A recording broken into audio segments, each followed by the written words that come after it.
Hey Rams, welcome to this week's K-Ram. I'm Jackson Mahar. And I'm Liam Gates. Congrats to the FBLA. 34 out of the 41 students who competed at last week's FBLA district competition qualified to compete at the state conference. Of those 34 students, 8 of them qualified in both of their events. 17 of them were district champions. Congratulations to all of them for their hard work and amazing results. Our girls swim and dive team had an amazing state competition. Ivy Buckley is a state champion diver, and Aubrey Ellenwood took third in diving. Diving coach Abby Graham was the state coach of the year. The swimmers took 11th in state as a team. Even though Valentine's Day is over, Valentine's Week is next week. Nominate a friend who's had a positive impact on you, and they'll be entered to win a prize. To nominate a friend, use the QR code on posters throughout the building or in your class Schoology page. Rampart's diverse student body includes many individuals that come from many different places. We start off the episode today with a look at some of our students that have come to Rampart from countries outside of the United States. Not everyone that attends Rampart is born in Colorado, or even the United States. Two such students are Emily Yan and Jennifer Shafiq were both kind enough to share their stories. So I moved from Germany, and I'm an exchange student, so I'm only here for a year. That means I moved here in August, and I'm moving back in June.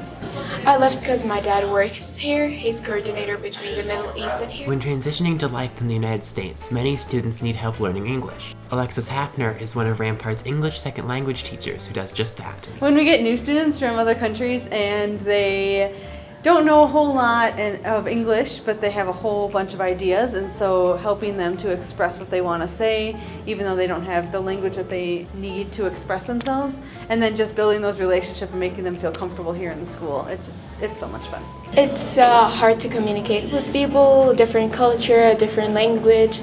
So it was hard to talk to people and communicate with them. When students are right about to exit the program and we're trying to get them those last few points on their reading score or those fine-tuning little details in their writing that they need to actually exit is probably not hard, but it's the most frustrating for students. While many move to the United States with their families, those in the exchange student program rely on host families for support. I feel like it's an experience that everyone should kind of go through. Obviously not everybody can, but it is very cool just to have somebody new included in your everyday life. I have an amazing host family, and I love them, but I feel like that was one of the hardest parts, just being in a whole new country without my family. And so at first, I feel like, we got along, but as time progressed, now she's been here for quite a few months. She's definitely like one of my sisters. It's gonna be kind of difficult when she goes back. When it comes to cultural differences, those most relevant to students are the ones related to education systems. At some schools in Germany, there's 13 grades. That means you go to school for 13 years. And the schedule is different too. You don't move to the classes. Have one class and the teacher goes into the class and teaches the class. In Egypt you can't, there is not much sports or anything. I love Rampart. I love the students at Rampart. Everyone is really nice, and I feel very comfortable at this school. We here at K-Ram hope Rampart continues to be a welcoming environment to new students. We hope all our students feel safe at Rampart, no matter the background. It's not only our student body that is quite diverse, there's quite a few animals that call Rampart home as well. Our science department has many types of animals in the rooms.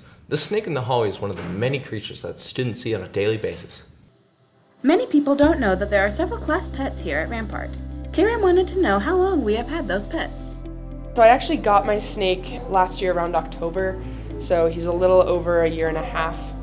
I'm not sure when Rampart got her. She's been here as long as I've been here, and I've been here for 12 years. There's been snakes in that enclosure since they built the school, but I'm not sure exactly when they got her.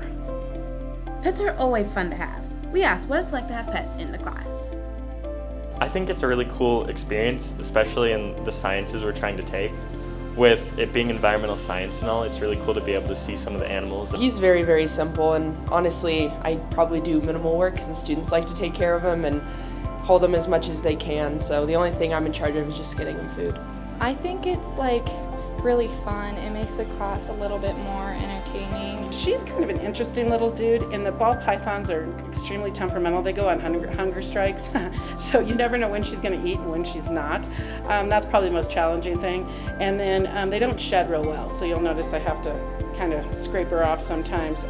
Kram wanted to learn more about these pets, so we asked what their names are. So his name is Cornelius. He's actually a corn snake, so I call him Corny for short. Probably a really bad joke, but the students love it, so The fish, their names, they change every single day. The students try to come up with them and I forget. So every period they change. I have no idea what her name is. It's changed so many times. Every time a group takes and organizes that classroom, they renamed her. So we just call her Snake. We wanted to know more about how the people who take care of the pets feel. We asked them what their favorite pet is. I would say Cornelius is probably my favorite just because I can hold him. Cornelius, the snake. I like her axolotls. She has a lot of them and she breeds them. Sounds like a lot of fun for both the animals and the people. This has been Anna Landis reporting for Kram. It's fun to see the pets of Rampart. Stop by a science classroom to see them sometime. The science department has more than pets to offer our community. Practical science and engineering is an awesome class for the technically minded student. Some of the students in practical science and engineering gave us their view on what the class is. Practical science and engineering is an engineering class where you find problems and try to solve it. You build things like rockets and mousetrap cars that force you to think about science too, like Newton's laws of motion. Mr. McFarland has a specific way he teaches his practical science and engineering class. The class started off many years ago as just a way to get students involved in project-based learning. We don't just sit there and build things. That's also a misconception. I try to teach some of the science, some of the physics behind it so that we can have a nice blend. Everyone, whether it be teacher or student, has found something they like about practical science and engineering. My favorite thing that we have done, I think, would probably be a tie between the airplanes and the mousetrap cars. We built balsa wood gliders, and we had a few students have extremely good success. And it was neat to see everybody just kind of be mesmerized by how well you can do in a short amount of time. Last semester we built mousetrap cars and we got to race them. It's not a lot of homework and it's a really fun class. If you are a student who really likes to do hands-on things, you're fairly mechanically inclined, and you want to know the reasons behind some of the science that you're studying and some of the practical applications such as like rocketry, then this is a class for you. If you're interested in the course next year, talk to your counselor. In our continuing Student Profile series, Kram took an in-depth look at students doing interesting things. CJ DeLarge races go-karts on a whole different level. He's looking to compete at the national level. CJ DeLarge is a senior here at Rampart, who has a very special hobby. That hobby being engaging in professional racing. Kram decided to dive into the world that is racing. Right now I race 100cc go-karts. They go about 60 miles an hour. This is my first year racing like race go-karts and actually trying to make it a thing. But I have raced since I was like 7 and the first time I went to a go-kart track. In the future, I'm gonna try to get into endurance racing, hopefully from IndyCar. He really wanted to get into it, and he's always wanted to race. And says this is, he thinks racing is what he's here to do. So we found, I guess together, we kind of found the track where he first started racing at seriously, bought a kart. So it was kind of a joint effort. Kram decided to get more insight into CJ through some of his friends and family. I've known CJ since about 6th grade. I've known CJ for about 4 years now. I've been pretty involved with it, I'd say. So we used to work at Overdrive Raceway together. We just kind of like race around after our shifts. Once he got into more competitive racing, I was there when he started and just kind of like helping him work on his car and cheering him on and all that. I pay attention to like whenever he posts on Instagram and I hype him up a lot.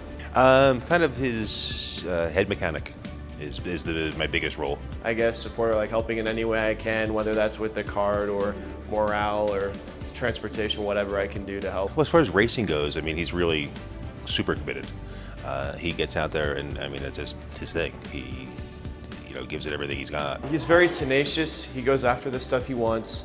He's very focused and motivated. So he's fun, energetic, and very chill. He's just really fun to hang around. Kram decided to see what some of the ups and downs of racing might be. It's really expensive and the driver academies are a lot, so I'm trying to figure that out right now. I think the same with any racing career, time and money. It takes a lot of time. So like I said, I'm really the mechanic. We kind of work on the kart together, but I'm the overall responsible for it. So finding time to work on the kart, weekends that he's not racing, doing that. And then money. Like we had an engine blow up last season and boom, had to buy a new engine. Racing, it's just cool, man. There's no cooler feeling than flying past a bunch of people at like 60 miles an hour and they're all cheering for you and passing someone. It's just fun. My parents, I thank them so much for that. So many people have supported me, and I thank them all for that. Thank you, CJ, and his family and friends. This has been Tyler Roll reporting for KRAM.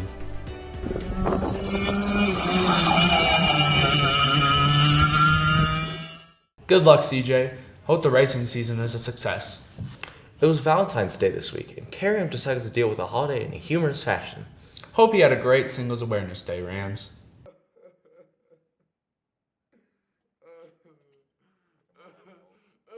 Singleness is not a choice for most of us around the world.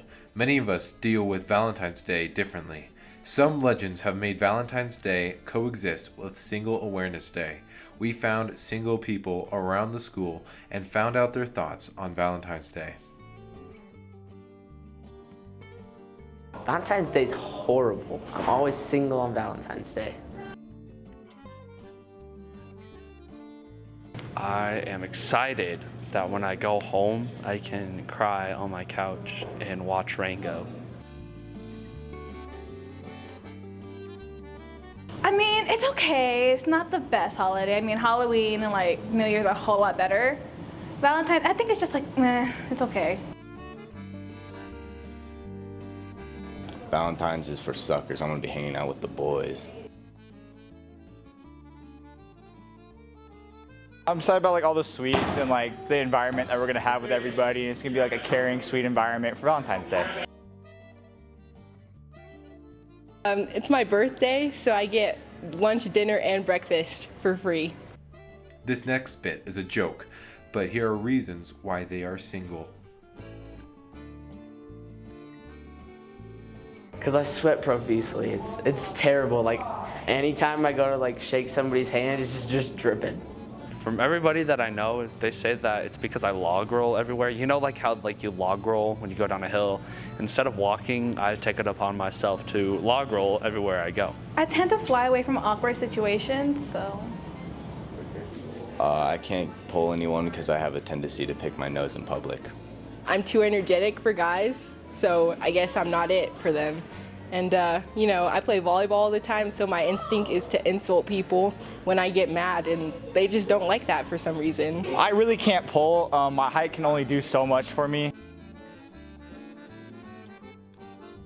It kind of sucks sometimes. I kind of eat profusely, and it's like I just can't go on a date with a girl to go eat or anything. Like I just can't pull. My height can only do so much for me. The next time you see a single person, say hi and tell them that one day they will find somebody, and then walk away quickly without making eye contact. And that one goes out to all our single people.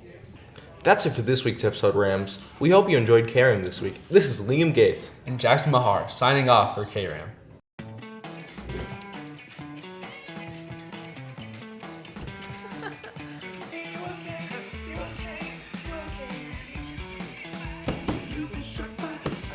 Criminal.